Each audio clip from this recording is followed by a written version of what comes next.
আমরা সেই বিখ্যাত জায়গাতে চলে আসলাম। আপনারা দেখেন এই লিফট দিয়েও মানুষ হাজার হাজার মানুষ উপরে যায় এটা ভিডিও বানানোর জন্য। আমরা এই ভিডিও বানাবো, আমরা উপরে যাব, আপনারা সবাই সাথে থাকবেন। তবে একা একা আসলে আপনার আসলে কিছু ভালো লাগে না, আর ভিডিও বানাইতে হলে আরেকজন লাগে সাথে, তারা তো আবার ভিডিও হয় না। দেখেন সেই বিখ্যাত জায়গাতে আমরা চলে আসছি।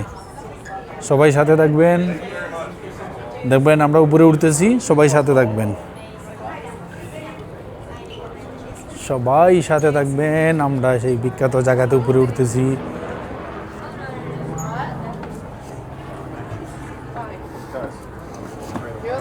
দেখেন আমরা সেই জায়গাতে উপরে উঠতেছি, কিন্তু এখানে আরেকজন লোক লাগে আপনার ভিডিও করার জন্য। এই সিঁড়ি বেঁধে উপরে উঠলে আপনার আরেকজন লোক লাগে আপনার দেখার জন্য। দেখেন সেই গ্লাস লাগাই, সেই বিল্ডিংটা আমরা উপরে, এটাতে কিন্তু সবার পরিচিত। সবাই সাথে থাকবেন আর আমাদের ভিডিওটা সবাই একটু শেয়ার করবেন। ভয়েসটা ক্লিয়ার নেই, সবাই বলবেন।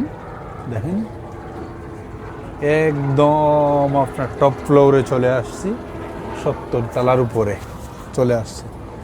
দেখেন আপনি, আমরা চলে আসলাম, কিন্তু আসলে হচ্ছে কি এখানে আরেকজন লোক লাগে ভিডিও করার জন্য। আমরা টপ ফ্লোরে চলে আসলাম, সাথে থাকবেন সবাই, সবাই সাথে থাকবেন। আমরা টপ ফ্লোরে চলে আসলাম। দেখেন এই ফ্লোরটা হচ্ছে গাড়ি মেইন, এইটাই হচ্ছে আসল। দেখেন সবাই সাথে থাকবেন। হাজার হাজার মানুষ কিন্তু এই বিল্ডিংটা দেখার জন্য আসে, এই ছাদে উঠার জন্য। সারা টোকিও শহরটা দেখা যায়, এটার উপরে উঠলে টোকিও শহরটা দেখা যায়।